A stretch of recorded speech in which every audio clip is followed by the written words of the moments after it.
Mga artistang malaki ang pinayat dahil sa liposuctions. Part 1. Number 1. Sharon Cuneta.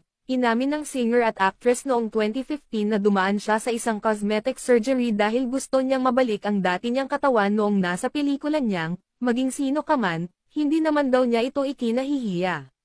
Saad pa nito sa isang interview, kailangan niya ito kasi artista siya at singer siya, sayang naman daw yung pagpapayat niya tapos hindi pantay kasi malaki yung braso niya, kaya nagdesisyon ang singer na ipagawa ang kanyang braso kay Dr. Ivy Teo.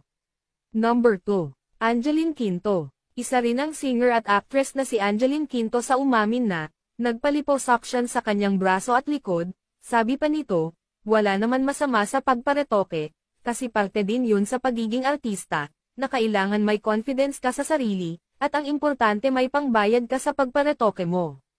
At proud pa itong sinabi sa isang post, proud retokada here. Number 3, Jinky Pacquiao.